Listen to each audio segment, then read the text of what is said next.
പക്ഷേ നോട്ടുകെട്ട് അട്ടിയട്ടിയാക്കിയിട്ട് അതിന്റെ പുറത്ത് മെത്തവരച്ച് കിടന്നുറങ്ങാൻ പറ്റുന്ന ശതകോടീശ്വരന്മാരല്ല, സഹസ്രകോടീശ്വരന്മാര് ജീവിതം നിരാശയുടെ നീർച്ചുഴിയിലേക്ക് ആണ്ടാണ്ട് മുങ്ങി വിലപ്പെട്ട ജീവനൊരു നിമിഷാർത്ഥം കൊണ്ട് ഇവിടുന്ന് പൊലിച്ചു കളയുമ്പോൾ അവിടെ പണത്തിന് കടലാസിന്റെ വിലയായി മാറ്റപ്പെടുന്നു.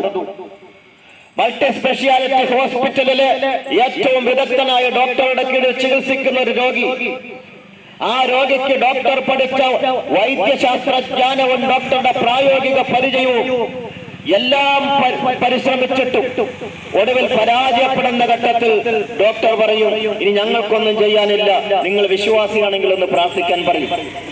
അവിടെ ഡോക്ടറോട് പറയുന്നിരിക്കട്ടെ, ഡോക്ടറെ കുറച്ചു നാളുകൂടെ എനിക്കൊന്ന് ജീവിച്ചിരുന്നാൽ കൊള്ളാമെന്നുണ്ട്, എന്റെ മകളുടെ കല്യാണം ഒന്ന് കണ്ടിട്ട് എനിക്ക് മരിച്ചാൽ മതി എന്ന് പറയുമ്പോൾ ആ ഡോക്ടർ പറയും, ഐ ആം ഹെൽപ്ലെസ്.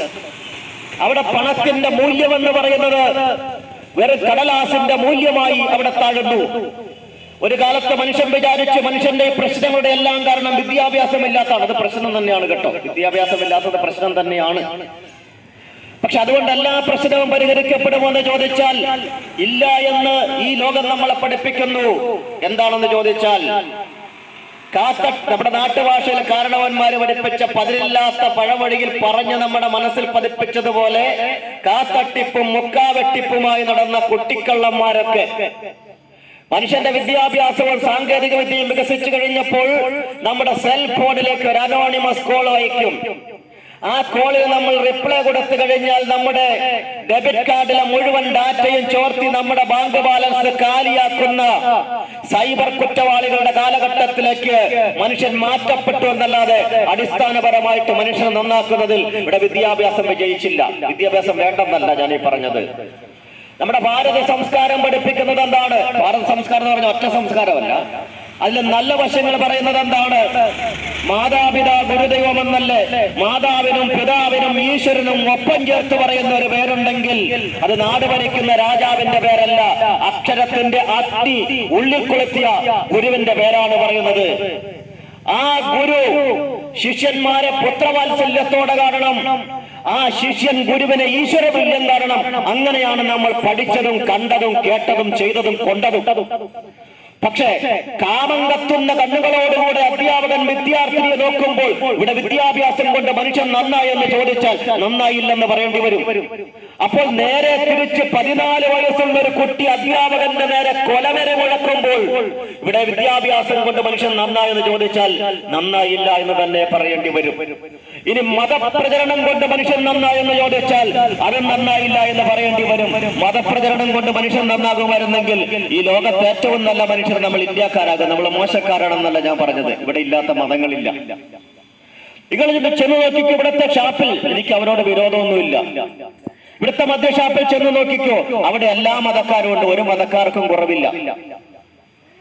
2005 സുനാമി വന്നപ്പോഴും 2018 കേരളത്തിന്റെ തെക്കൻ തീരങ്ങളിലും 2019 കേരളത്തിന്റെ വടക്കൻ തീരങ്ങളിലും കാലവർഷം കരുതുള്ളി പെയ്ത് പ്രകൃതിയുടെ പെരുങ്കാല വിളയാട്ടം നടന്നപ്പോൾ ഇവിടെ വെള്ളം കയറി വന്നതിന് ഏതെങ്കിലും ദേവാലയത്തിൽ പക്ഷഭേദം കാണിച്ചോ? പ്രിയപ്പെട്ടവരെ, ഇങ്ങോട്ട് കയറണ്ടെന്ന് പറഞ്ഞോ? അത് ക്ഷേത്രത്തിലും മോസ്കിലും പള്ളിയിലും ഞങ്ങളുടെ സഭാഹാളിലും കയറി.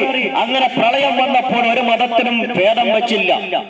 ഞാനീ പറഞ്ഞു വന്നത് സകല മതങ്ങളും മതഗുരുക്കന്മാരും മതഗ്രന്ഥങ്ങളുടെ സാരോപദേശങ്ങളും ഇവിടുത്തെ സാംസ്കാരിക നായകന്മാരും എല്ലാം മനുഷ്യനെ നന്നാക്കാൻ പരിശ്രമിച്ചു കൊണ്ടിരിക്കുമ്പോഴും നന്മയുടെ പുത്തൻ ഗോപുരങ്ങൾ നിർമ്മിച്ചുകൊണ്ട് മാനവികതയുടെ കൊടിപ്പടം പാറിപ്പറപ്പിച്ചുകൊണ്ട് ആധുനിക യുഗത്തിൽ നല്ല മനുഷ്യൻ നിർമ്മിക്കാൻ പരിശ്രമിച്ചു കൊണ്ടിരിക്കുമ്പോഴും എത്രയും കെട്ട മനുഷ്യരായി തീരാൻ നമുക്ക് സാധിക്കുമോ എന്ന് ഈ അടുത്ത ദിവസങ്ങളിലെ പത്രം വായിച്ചാൽ നമുക്ക് മനസ്സിലാകും.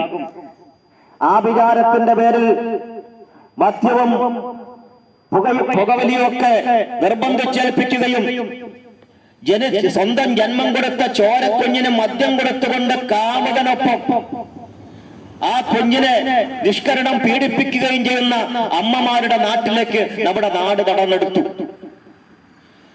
മദ്യോപയോഗത്തിന്റെയും മയക്കുമരുന്നിന്റെയും ഒക്കെ സൂചിക വർദ്ധിച്ചുകൊണ്ടിരിക്കുന്നു. കഴിഞ്ഞ ദിവസം നമ്മുടെ നാട് ഭരിക്കുന്ന മന്ത്രി KN ബാലഗോപാൽ അദ്ദേഹം സഞ്ചരിച്ച കാറിൽ വന്ന് മദ്യപിച്ചവര് മദ്യപന്റെ കാറിടിച്ചു എന്ന് പറയുമ്പോൾ നാട് ഭരിക്കുന്ന മന്ത്രിക്ക് റോഡിൽ ഗതിയില്ലെങ്കിൽ റോഡിലൂടെ കാൽനട നടക്കുന്ന നമുക്ക് എവിടെയാണ് പ്രിയപ്പെട്ടവരെ സുരക്ഷിതത്വമുള്ളത്? ഞാൻ ആരെയും കുറ്റം പറഞ്ഞതല്ല. ഇന്നത്തെ പത്രത്തിലും വാർത്തയുണ്ട്, കഞ്ചാവ് കൈവശം വെച്ച് കാർ ഓടിച്ച ആ കാറിടിച്ചു. ഇതൊക്കെ കേട്ട് നമുക്ക് പുത്തരിയല്ലാതായി മാറിയിരിക്കുന്നു. ഞാൻ ഈ പറഞ്ഞു വന്നത് നാട് നേടിയെടുത്ത നന്മകളെയൊക്കെ ഒറ്റയടിക്ക് നമസ്കരിച്ചുകൊണ്ട് ഇവിടുത്തെ കോട്ടങ്ങളെ മാത്രം പർവ്വതീകരിക്കാൻ വേണ്ടിയല്ല. എന്തുകൊണ്ട് ഇങ്ങനെ സംഭവിക്കുന്നു എന്ന് ചിന്തിച്ചിട്ടുണ്ടോ?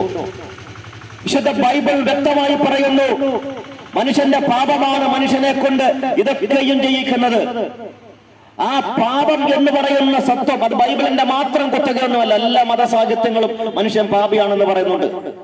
അപ്പോൾ മനുഷ്യന് പരിഹാരം വരേണ്ടത് മനുഷ്യന്റെ പാപത്തിനാണ്. ഇത് നമുക്കറിയാം.